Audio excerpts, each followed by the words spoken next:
મિત્રો, જય માતાજી। આજે બનાવીશું આપણે દાળ બાટી। તેના માટે મેં દાળને બાફીને લઈ લીધી છે। એમાં 1 કપ મગની દાળ છે, 1 કપ ચણાની દાળ છે અને 1 કપ તુવેરની દાળ છે। એને પલાળીને 2 કલાક માટે રાખી હતી અને 3 થી 4 વિસલ મેં કરી લીધી છે।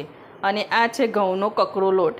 ઘઉંનો કકરો લોટ ના લેવો હોય તો ઘઉંની રોટલીનો લોટ લઈ લેવાનો અને એના અંદર અડધી વાટકી સોજી નાખીને બાંધી શકાય, પણ મેં કકરો લોટ લીધો છે।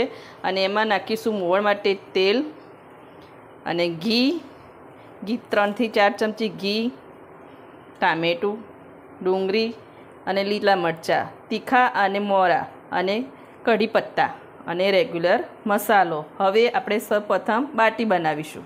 બાટીનો લોટ બાંધવા માટે પહેલાં પાણી ગરમ કરીશું। 9 શેકું ગરમ કરવાનું છે, તેમાં આપણે લોટ બાંધવાનો છે।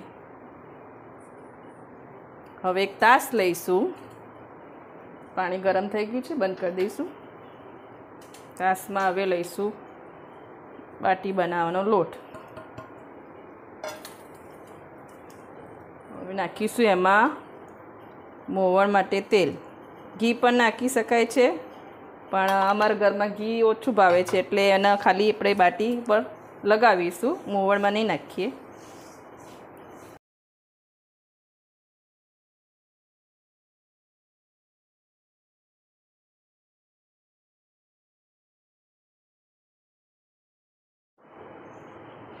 જો આવો લોટ હોવો જોઈએ, મુઠ્ઠી વરે એવો થઈ ગયો છે કમ્પ્લીટ। હવે આપણે 9 શેકું પાણી ગરમ કર્યું હતું એ થોડું થોડું નાખીને કઠઠ લોટ બાંધવાનો છે। આપણે ઢીલો લોટ નથી બાંધવાનો, એટલે જોઈએ એમ પાણી નાખીશું।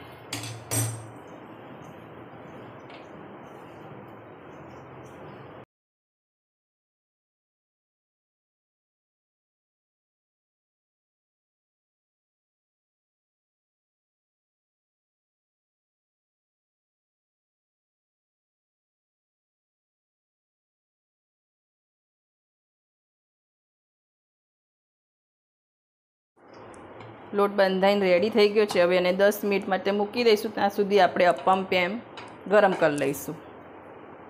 અપમ પેન ગરમ કરવા મૂકી દીધું છે અને બધે આ તેલ લગાવી પીછીથી ગ્રીસ કરી લીધું છે।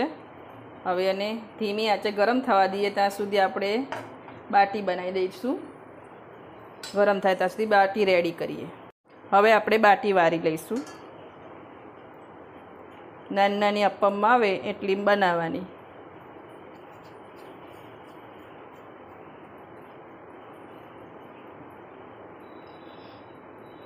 જો આવી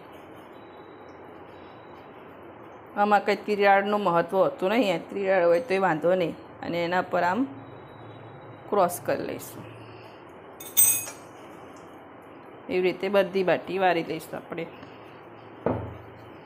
એક જ સાઈડની। થઈ ગયું છે।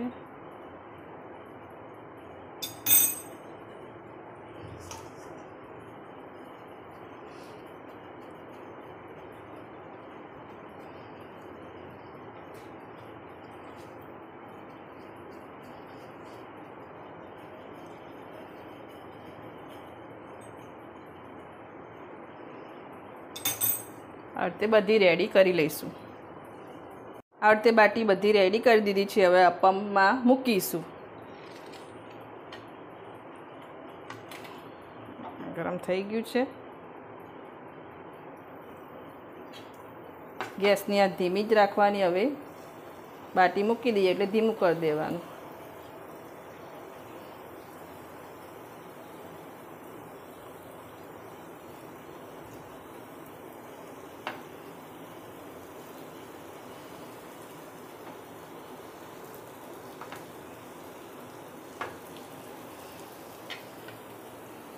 હવે એના પર થોડું ઘી ભાવતું એ ઘી લગાવે। અમે તેલ લગાવીશું, પણ સર્વિંગ પ્લેટ કરીશું ત્યારે ઘીથી સર્વ કરીશું।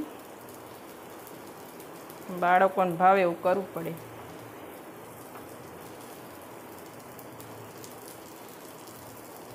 આવી રીતે કરીને ધીમી આંચ એકદમ સ્લો ગેસ ઉપર એને 5 થી 10 મિનિટ શેકાવા દઈશું। પછી પલટાવવાનું છે। એકવાર નીચે શેકાવી દઈશું, પછી બીજી વાર ઉપર। 5 મિનિટ થઈ ગઈ છે। હવે ચેક કરી લઈશું આપણી બાટીને। થઈ ગઈ છે। એક બાજુ પલટાઈ દઈશું ફરીથી બધી।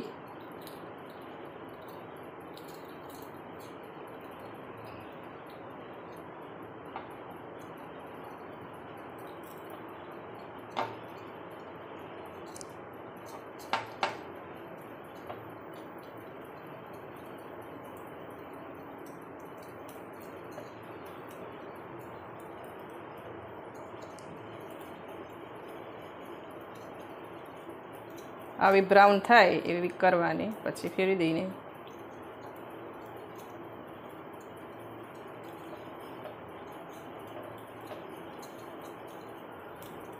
હવે આને શેકાવા દઈશું। બીજી 5 મિનિટ શેકાવા દઈશું, ત્યાં સુધી આપણે દાળ વઘારી લઈશું। કઢાઈ મૂકી દીધી છે ને તેલ પણ નાખી દીધું છે 1 ચમચો। હવે આપણે વઘાર કરીશું દાળનો। એના માટે નાખીશું 2 લીલા લાલ મરચાં,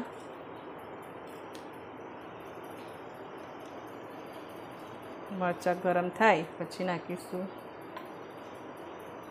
ગેસની આંચ ફાસ્ટ કરી દઈશું। 1 તમાલપત્ર, બાદિયા ને રાઈ, જીરું, ધાણા અને મેથીનો વઘાર કરીશું। રાઈ તતરી જાય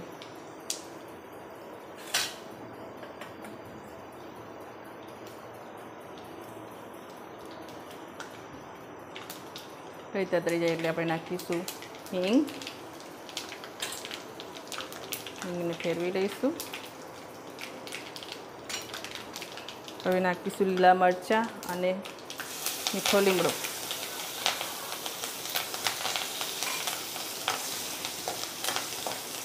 પછી નાખીશું ડુંગળી,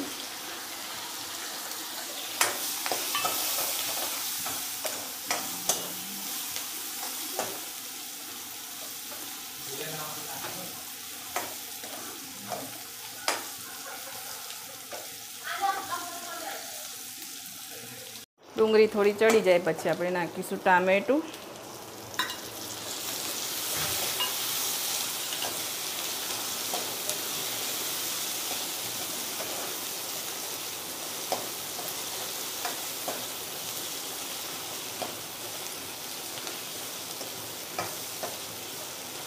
થોડી વાર 5 મિનિટ ચડવી લઈશું।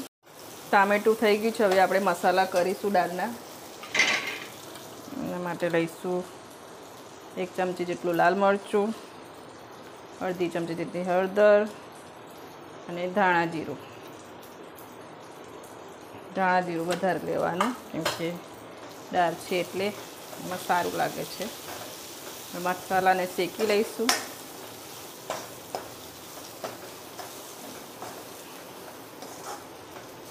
અને દાળ બાફતી વખતે થોડું મીઠું નાખ્યું હતું એટલે એ પ્રમાણે નાખીશું, પણ દાળ નાખી દઈએ પહેલાં આપણે।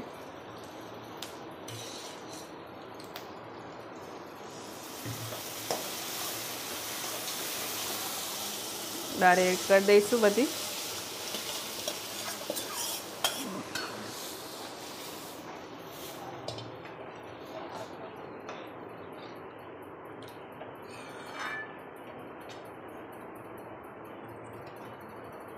હવે નાખીશું થોડું મીઠું। બાફતી વખતે નાખ્યું છે એટલે થોડુંક જ નાખવાનું। પછી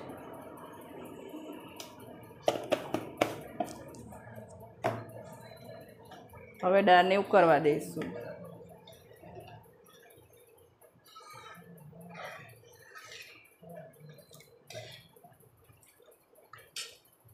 પાટીને ચેક કરીશું કે થઈ ગઈ છે નહીં। થઈ ગઈ છે સરસ બધી બાજુથી। હવે એને નીચે લઈ લઈશું। આ રીતે બધી ચેક કરી લેવાની, લાગતી હોય તો રવા દેવાનું, 2-1 મિનિટ રાખવું હોય તો રાખી શકાય। આપણે થોડી વાર રવા દઈશું। હવે ચેક કરીશું। હા, હવે કમ્પ્લીટ થઈ ગઈ છે જો। હવે આપણે નીચે લઈ લઈશું। ઢોકળી રેડી થઈ ગઈ છે। હવે થોડોક નાખીશું ગરમ મસાલો, અડધી ચમચી જેટલો ગરમ મસાલો દાળ શાકનો।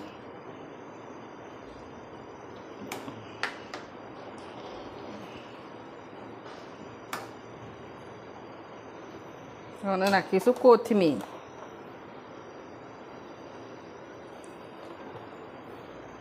હવે ગેસની આંચ બંધ કરી દઈશું.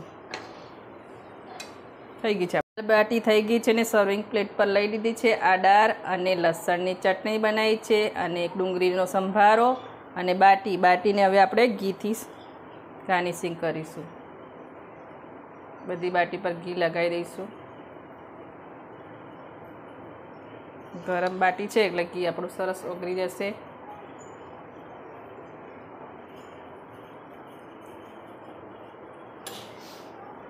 જો રેડી થઈ ગઈ છે દાલ બાટી. તમે જરૂરથી બનાવજો ઘરે અને પછી મને કોમેન્ટમાં કહેજો કે કેવી બની હતી દાલ બાટી. અને જો મારી રેસીપી ગમતી હોય અને મારો વિડીયો ગમતો હોય તો મારી ચેનલને લાઈક કરજો, સબસ્ક્રાઈબ કરજો અને બેલ આઇકન જરૂરથી દબાવજો અને કોમેન્ટમાં કહેજો કે કેવી બની હતી દાલ બાટી.